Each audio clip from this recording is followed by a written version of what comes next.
Evangelho de João, capítulo 17.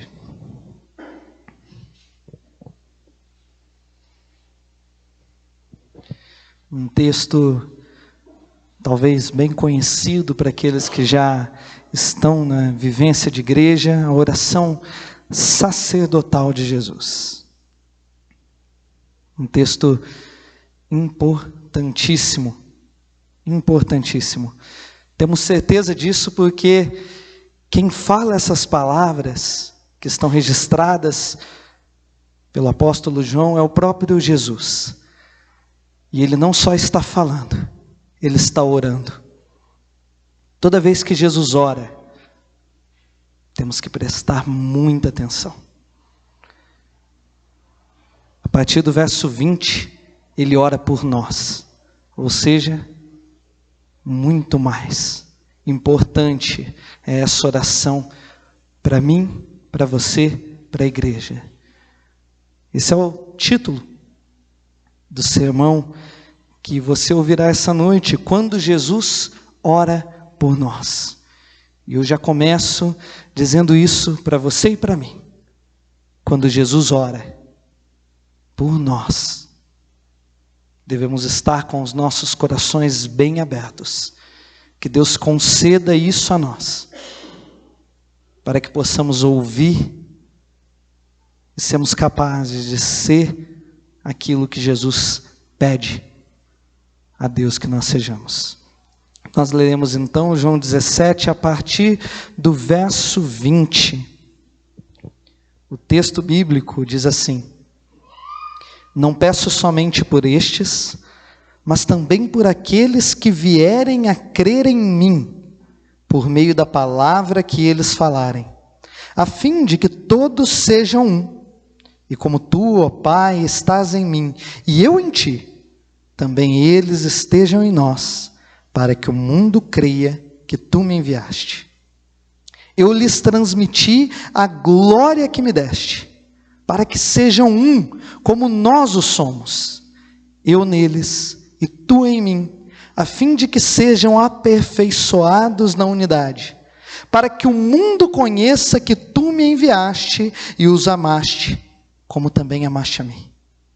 Pai, a minha vontade é que onde eu estou, também estejam comigo os que me deste, para que vejam a minha glória que me conferiste, porque me amaste antes da fundação do mundo.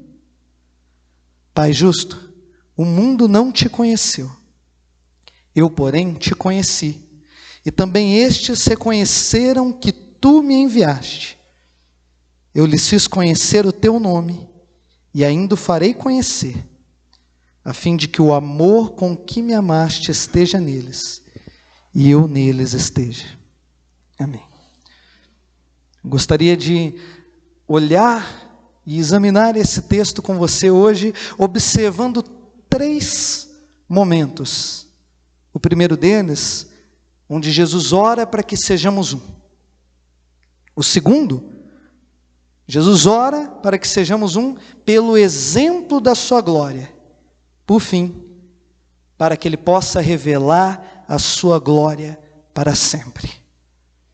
São estas as ideias que percorreremos durante a nossa investigação desse texto e o buscar do nosso coração para saber o que Deus espera de nós, o que Jesus esperava de nós há 2 milênios atrás e continua esperando hoje. Começamos então a nossa leitura pelo versículo 20, onde Jesus muda o foco da sua oração até agora. Jesus orou por Ele mesmo e pela sua glória desde o começo dessa oração. Orou pelos seus apóstolos que estavam junto com Ele naquele momento, às vésperas da sua crucificação. E agora, Ele orienta a sua oração em direção a nós. Não peço somente por estes, por esses 11, já que o filho da perdição já se retirou, mas também por todos aqueles que vierem a crer em mim, Nesse momento, a oração de Jesus, ela rompe as barreiras do tempo e alcança você e eu. Aqueles que vierem a crer em mim. Mas não somente crer de qualquer forma. Não aqueles que virão conhecer o meu nome de pé de ouvido, à distância. Não aqueles que saberão quem eu sou por meramente ouvir falar, mas aqueles que me conhecerão intimamente por meio da palavra que eles, os apóstolos, falarem. Esse é o primeiro destaque que podemos enxergar nesse trecho da oração de Jesus. Jesus não ora para todo aquele que conhece o seu nome. Já é um clichê dizermos que até os demônios conhecem o nome de Jesus. Jesus ora por aqueles que estiverem fundamentados na pedra angular e assentados sobre o alicerce dos apóstolos, que receberam a missão e a incumbência de serem aqueles que pregariam esse evangelho, fundariam a igreja de Jesus através dos séculos que estariam por vir. É a fé real na palavra de Jesus. Nós sabemos o quanto a palavra, o Logos, é importante para João, pelo destaque que ele dá para isso desde o início do seu evangelho. E João dá esse destaque porque Jesus o faz. Jesus fundamentou esses apóstolos na sua palavra, é o que ele mesmo ora antes de dizer essas palavras. Eles estão fundamentados na minha palavra, na minha verdade, na verdade daquele que é a própria verdade, naquele que João vai dizer que é o próprio verbo encarnado de Deus, é a própria palavra de Deus.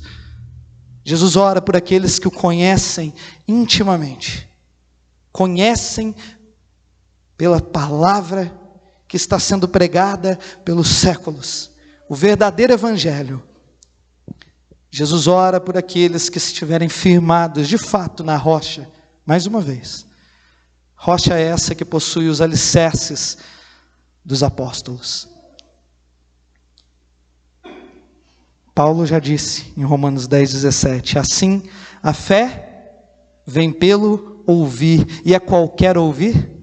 Não, mas é o ouvir da palavra de Cristo. A palavra de Cristo rompe tão quanto esta oração, as barreiras do tempo, e alcança-nos hoje. É essa palavra que merece receber a nossa fé, receber a nossa mais imediata atenção. Mas Jesus não para por aí. Eu oro por eles para que eles sejam um, a fim de que todos eles sejam um. E como tu, ó Pai, estás em mim e eu em ti, também eles estejam em nós, para que o mundo creia que tu me enviaste. E Jesus faz mais uma distinção quando nós entramos no verso 21. Jesus coloca mais um elemento importante para a fé, que é a unidade. Perceba que Jesus ora para que estejamos unidos uns com os outros e com Ele. E com Deus, não é ou um ou outro. A oração de Jesus já nos mostra que a unidade, nós temos igreja, uns com os outros, está intrinsecamente ligado a estarmos com Deus, não tem como separar. A ideia de um cristão desigrejado, que não tem igreja, olha, servir a Deus dentro da minha casa, sozinho, é muito mais fácil. De fato é, porque metade, vamos colocar dessa forma, daquilo que Jesus pede para nós como a lei áurea, tem a ver com o próximo. Amai a Deus acima de todas as coisas e ao próximo como a ti mesmo. Não tem como abandonar o outro, não tem como abandonar a unidade. Um verdadeiro cristão que tem fé em Deus que faz parte desse grupo ao qual Jesus ora, é um cristão que possui uma igreja. Não necessariamente essa igreja é perfeita, não necessariamente essa igreja faz tudo o que esse cristão gostaria que fizesse. Ele está na igreja porque ele precisa servir, e não ser servido, porque servir é a ordem de Cristo. Jesus ora para que sejamos ser família de fé, estar junto, olhar para aquele que está do seu lado, um famoso bordão cristão, é a essência do que é estar com Deus também. Não dá para abandonar, não dá para escolher.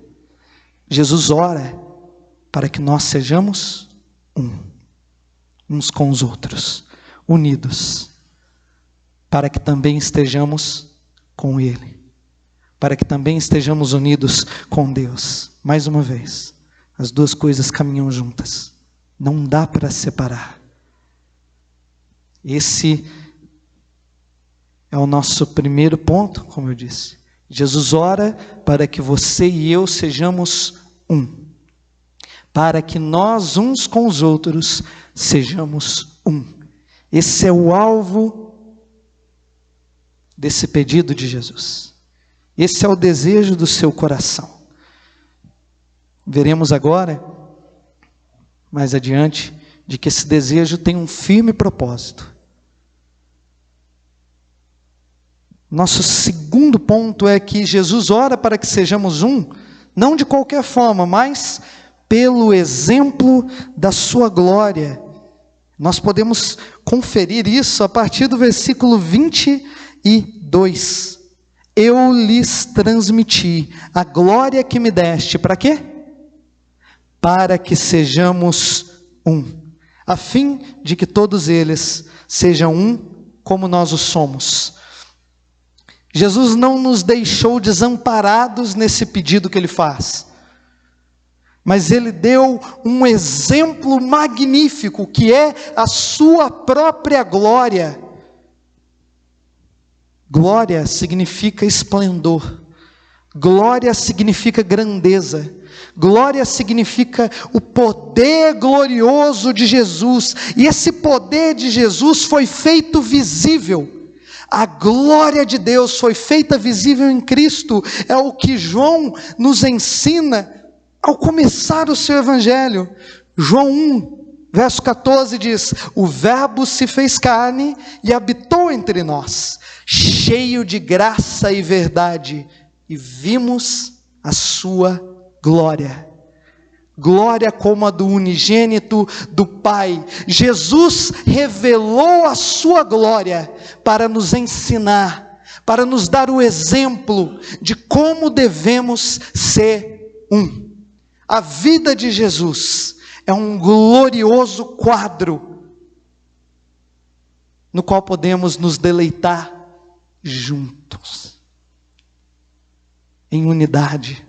Jesus deixou o seu exemplo. Jesus não pede essas coisas para Deus sem reconhecer que o princípio para que sejamos a capacitação para que sejamos vem do próprio Deus, vem do próprio Verbo encarnado, vem do próprio Cristo.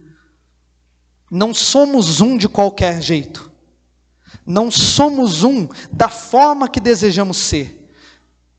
Não somos com intrigas, somos na paz de Cristo. Não somos com repulsa, mas somos no amor demonstrado em Cristo por nós. Somos no amor que Ele ensina, no serviço que Ele ensina, no exemplo que Ele nos dá. Sermos é seguir a glória de Cristo, é enxergar a glória de Cristo, em cada passo que Ele deu, em cada momento onde Ele estendeu a sua mão, é oferecer cura, é oferecer perdão, é oferecer transformação, é oferecer palavras que trarão para aquele que está do seu lado, paz, graça, alegria, é se curvar ao chão e chorar com aqueles que choram, é se alegrar com aqueles que se alegram. Esse é o exemplo que Jesus nos deu. Esse é o exemplo que temos diante de nós. Mas não é tudo. Temos um exemplo ainda mais elevado. Porque Jesus fala que eles sejam um como nós o somos. Nós, Deus e o Filho, o Pai e o Filho e o Espírito Santo. Que eles sejam um da mesma forma que nós, Pai, eu e tu, eu e o Espírito, a Trindade Santa, somos um. Percebe o tamanho do exemplo que devemos seguir? É um fardo gigantesco, porque nós não somos chamados, mais uma vez, a sermos um de qualquer forma, mas somos chamados a sermos um da forma que a Trindade o é. A Trindade é uma só, é unida em amor desde a eternidade passada. O amor de Deus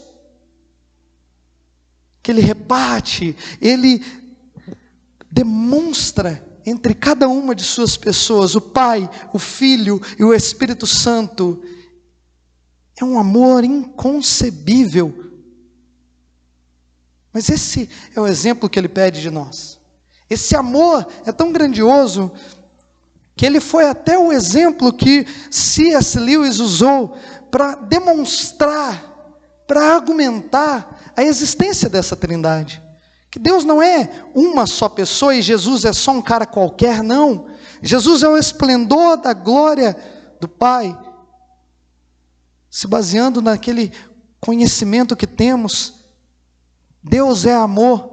O próprio João nos ensina isso. Lewis vai dizer: se Deus fosse uma única pessoa, então antes de o mundo nascer, antes de o mundo ter sido feito, Ele não era amor. Deus tem amado desde a eternidade e continuará amando pela eternidade. Esse é o exemplo que é dado para mim e para você seguirmos. É um fardo pesado, sim. É um exemplo grandioso. É por isso que Jesus também ora, a fim de que sejam aperfeiçoados. É claro que não seremos capazes de alcançar de uma hora para outra, vamos colocar assim, o amor da forma como a Trindade ama. Por isso Jesus ora para que cresçamos em amor, para que o exemplo que Ele dá, o exemplo que vem do Pai, do Filho e do Espírito Santo, cresçam em nós a cada dia, para que eles sejam aperfeiçoados. Esse amor tem que estar em constante busca de se desenvolver, cada dia mais, aprendendo mais sobre como Jesus ama, buscando intencionalmente amar como Jesus ama, falar as palavras que Jesus fala, mais uma vez, amar eternamente, como Deus o faz. Jesus não espera que você simplesmente apresente isso. Ele não é um tirano, mas Ele espera que você aprenda e cresça, como bom mestre que Ele foi, como bom mestre que Ele é. Ele espera que você aprenda dele, porque Ele é manso e humilde de coração, e nele teremos descanso para nossas almas. Jesus espera que aprendamos a amar como Ele ama, como a Trindade ama. Esse é o amor que Ele espera de nós. Quando fazemos isso, quando buscamos desenvolver o amor, o verso 23 termina reafirmando mais uma vez: para que o mundo conheça que tu me enviaste e os amaste, como também amaste a mim. Crescemos em amor, crescemos em unidade, crescemos em olhar uns para os outros, porque esse é o grande testemunho da igreja. Jesus diz que se exemplificarmos este amor, se exemplificarmos a união, o mundo reconhecerá quem Ele é, de quem Ele veio, quem o enviou, qual era a sua missão. E agora ele acrescenta: tu me enviaste e os amaste. O mundo conhecerá o amor de Deus por meio do nosso amor. João aprendeu com essas palavras e até nos ensinou novamente elas. Em 1 João 4,12, João escreve: nunca ninguém viu a Deus. Deus não é visível. E o Deus em carne, Jesus, não está mais caminhando no mundo. Nunca ninguém viu a Deus, mas se amarmos uns aos outros, Deus permanece em nós, e o seu amor é em nós aperfeiçoado. Se amarmos uns aos outros, se seguirmos o exemplo de Jesus, Jesus ora para que sejamos um pelo exemplo da sua glória. Nunca ninguém viu a Deus, poderá se tornar. O mundo conhece que tu me enviaste e que os amaste. O desconhecido passa a ser conhecido. A igreja hoje tem o papel de ser a glória de Deus visível, palpável ao mundo. A glória de Deus nunca foi algo etéreo, absorto. Deus revela a sua glória. Deus a revelou em seu ápice, na encarnação de Cristo, e hoje Ele quer continuar a revelá-la por meio da sua vida, da minha vida, separados? Não, juntos, por meio de nós. Já diz uma máxima: eu não sou a igreja, nós somos a igreja. E a igreja é capaz de mostrar a glória de Deus visível, palpável para o mundo, por meio do amor. Amor que nós não precisamos adivinhar como deve ser praticado, porque a glória de Deus foi revelada para mim e para você, para que possamos seguir o seu exemplo. Esse é o segundo ponto que eu gostaria de destacar com você na oração de Jesus. E agora, enquanto nós caminhamos para o final dessa oração, nós caminhamos para o nosso terceiro ponto. Jesus ora pela nossa unidade, no exemplo de sua glória, para revelar a sua glória para sempre. Jesus tem uma missão. Jesus tem um ápice, Jesus tem uma motivação para orar, que dirige o seu coração nas palavras que ele entrega a Deus agora. E essa motivação, essa missão é revelar a sua glória. E revelar a glória de Deus ao mundo. Verso 24 nos diz: Pai, a minha vontade é que onde eu estou, também estejam comigo os que me deste, para que vejam a minha glória que me conferiste. Jesus quer que estejamos com Ele, porque nós somos muito legais, porque nós somos muito importantes. Não. É porque Ele deseja que nós vejamos a glória dEle. E esse é o maior presente que qualquer um poderia receber. É a maior graça que qualquer um poderia receber. Jesus nos quer por perto, para que Ele possa demonstrar a sua glória visível, palpável, em nossas vidas. Ele deseja que o seu povo, aqueles que virão a crer nele, estejam junto com Ele, vejam, não poucas vezes, não raramente, vejam sempre a sua glória. O objetivo de Jesus sempre foi, desde o princípio do mundo, revelar a sua glória. Jesus diz: para que vejam a minha glória que me conferiste, porque me amaste antes da fundação do mundo. Deus Pai glorificou a Cristo desde a fundação do mundo. Deus não é reativo. Jesus não foi glorificado e encarnado, crucificado e ressuscitado somente porque o plano deu errado. Não. O plano de Deus sempre foi revelar a sua glória, e de uma maneira que confunde os olhos. A glória de Deus é revelada no madeiro, na cruz, desde o princípio do mundo. João nos ensinou que no princípio era o Verbo, que é Jesus, e Jesus estava com Deus e era Deus. E foi Pedro, em sua primeira carta, 1 Pedro 1, 19 e 20, que nos escreveu que não foram mediante coisas perecíveis, como prata e ouro, que vocês foram resgatados da vida inútil que seus pais lhe legaram.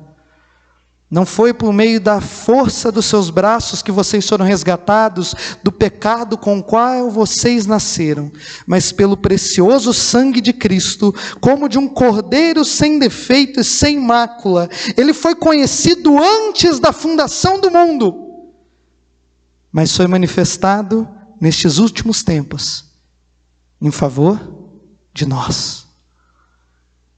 Desde antes da fundação do mundo, Deus tinha glorificado o seu Filho, preparado a sua missão. Desde antes de que o mundo nascesse, Jesus estava pronto para revelar para você e a mim a glória dele. Essa glória que nos dá o exemplo de como viver para ele. Essa glória que nos leva ao louvor e à adoração. Isso já mostra que nós não precisamos imaginar que Deus não está disposto em nosso favor ao nos ouvir, que Deus ouve as nossas orações de maneira indisposta, não. Jesus se alegra em revelar a sua glória para você e para mim. Jesus se alegra em revelar a sua glória dentro da igreja. Jesus se alegra em revelar a sua glória naqueles pequenos atos de amor. Talvez ele demonstre a sua glória por meio das grandes demonstrações, por meio dos milagres. Talvez ele demonstre a sua glória por meio da cruz. Talvez ele demonstre a sua glória por meio do seu arrependimento, da sua fé verdadeira que o trará a sua conversão e a uma nova vida com Cristo. Mas Jesus está ansioso para demonstrar a sua glória. Ele ora por isso. E ele não estava ansioso só no passado, não. Jesus diz no verso 25, Pai justo, o mundo não te conheceu, eu porém te conheci, e também estes reconheceram que tu me enviaste. O mundo não reconhece Jesus. Em Mateus 11, 27, Jesus disse, ninguém conhece o Filho, a não ser o Pai. Nossos olhos um dia estiveram cegados para a glória de Jesus, para a glória de Deus. Mas Mateus continua dizendo, nos escrevendo, a não ser o Filho, ninguém conhece o Pai, a não ser o Filho, e aquele a quem o Filho quiser revelar.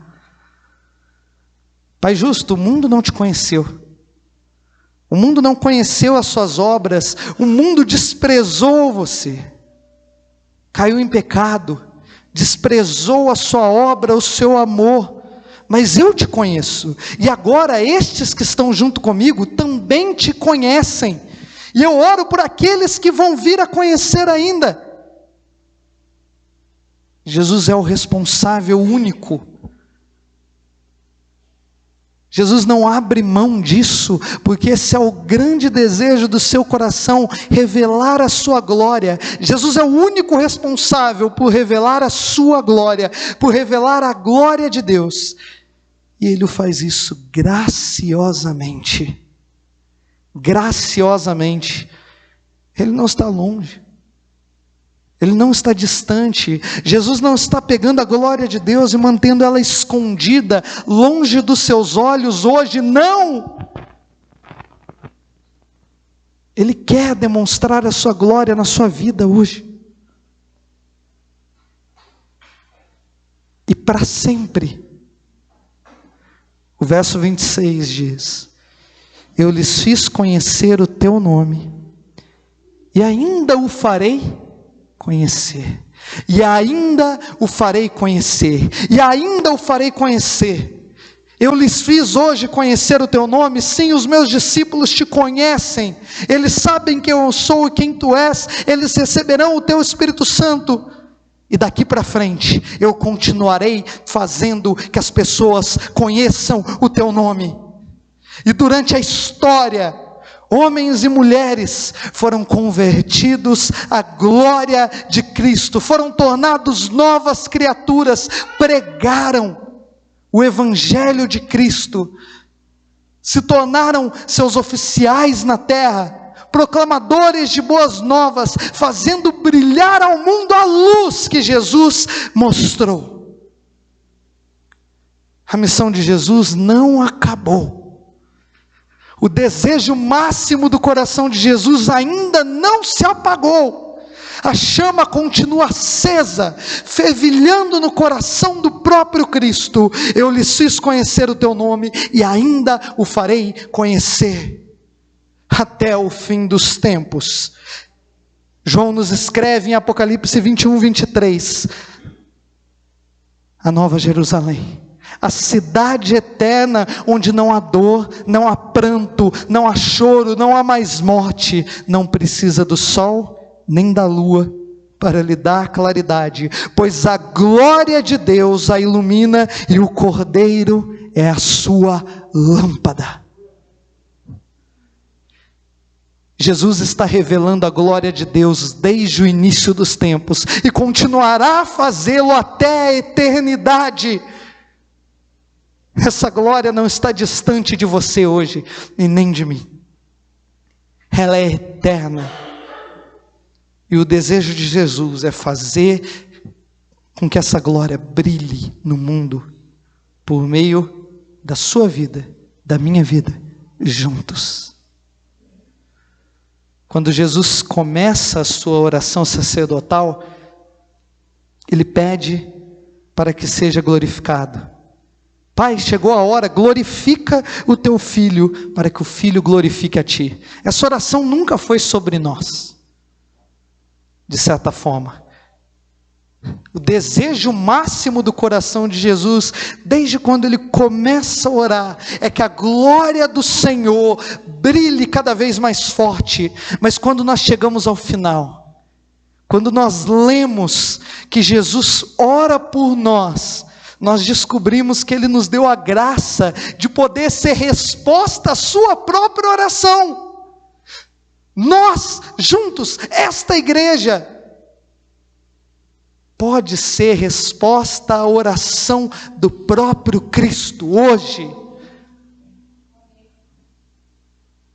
Que coisa maravilhosa é saber disso. Nós estamos aqui. Jesus deseja revelar sua glória, a glória de Deus, por meio de nós.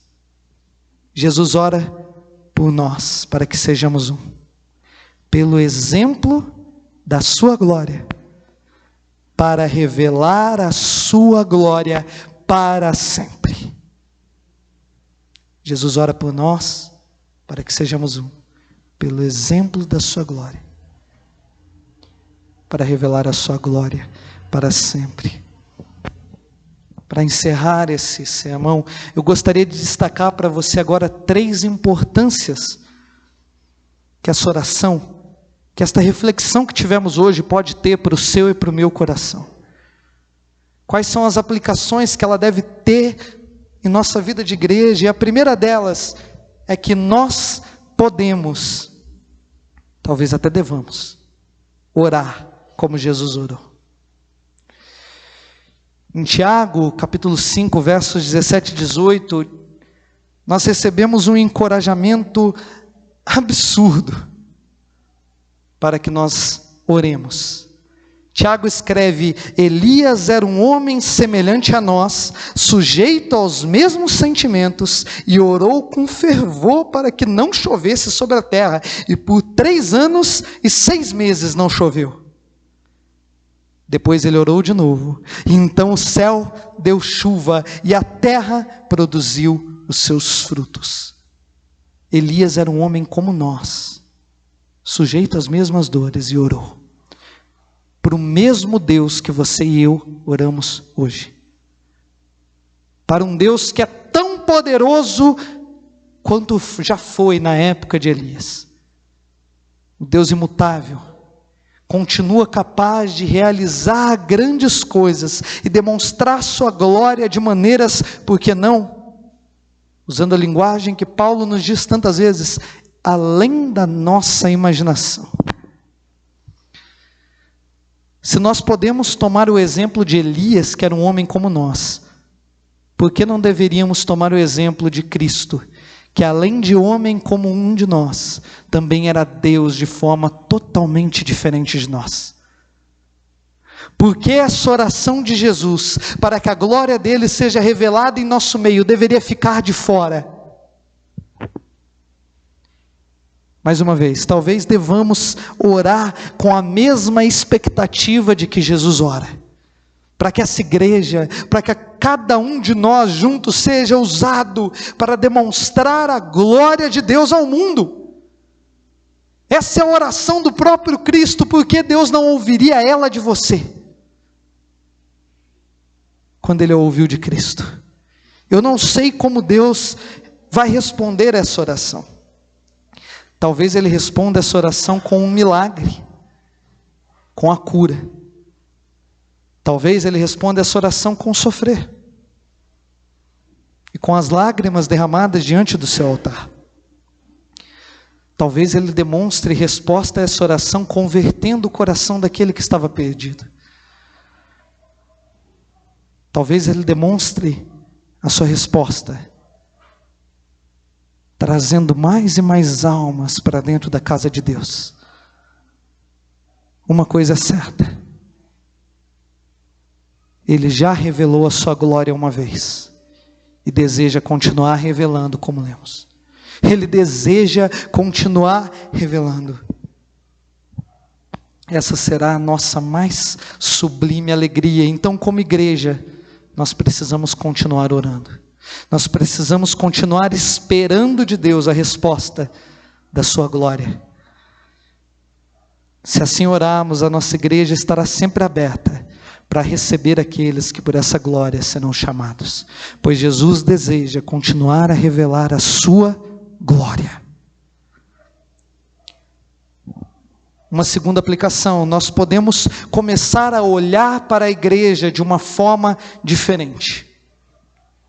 Talvez você, assim como eu, imagina que nesse momento, ou no momento em que você se coloca de pé para cantar, ou para orar, Deus está sentado em uma dessas cadeiras. Deus está avaliando o nosso culto, recebendo esse culto, e após ele terminar, ele vai avaliar se deu tudo certo, se ele o receberá esse culto com as maiores louvores, ou não, esse culto não foi tão bom. Talvez você imagine que Deus está na arquibancada desse jogo, e você é o grande artilheiro, que nós somos aqueles que estão trabalhando. Mas a palavra de Deus nos lembra que nunca se viu um Deus como nosso Deus, que trabalha para aqueles que nele esperam. Você e eu estamos na arquibancada hoje. Sempre. Não existe palco na igreja. Somos todos nós os espectadores que esperam para ver Deus trabalhando. Estamos assentados hoje, e toda vez que nos reunimos para cultuar ao Senhor, na mesa da Santa Ceia, e Cristo está curvado, lavando os nossos pés. Jesus não abre mão de ser aquele que trabalha para aqueles que nele esperam, e isso é humilhante, mas isso é glorioso.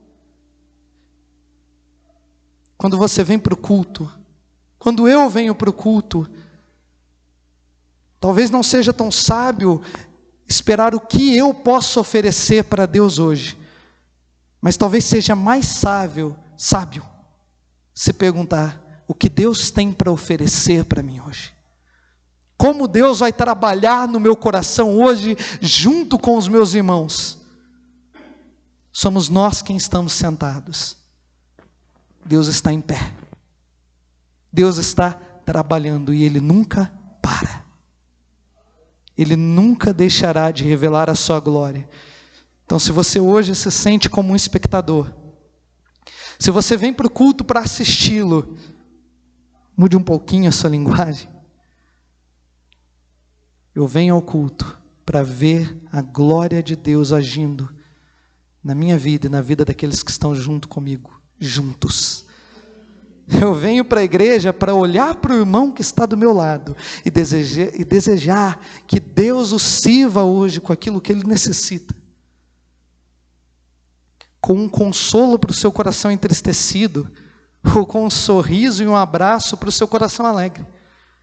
Que Deus o sirva com uma mudança de coração tão forte, tão permanente, tão real, tão palpável, que será visível para quaisquer olhos verem. Eu venho para a igreja para ver Deus trabalhar. Ele é o artilheiro. O que eu faço? Eu descanso. Nós sentamos na arquibancada da fé e torcemos. Nós oramos, nós pedimos, nós clamamos. Nós fazemos parte de tudo juntos. Nós cantamos juntos, nós oramos juntos, nós participamos de um sermão juntos. Porque enquanto estivermos juntos, essa unidade será demonstração da glória de Deus, como Jesus orou.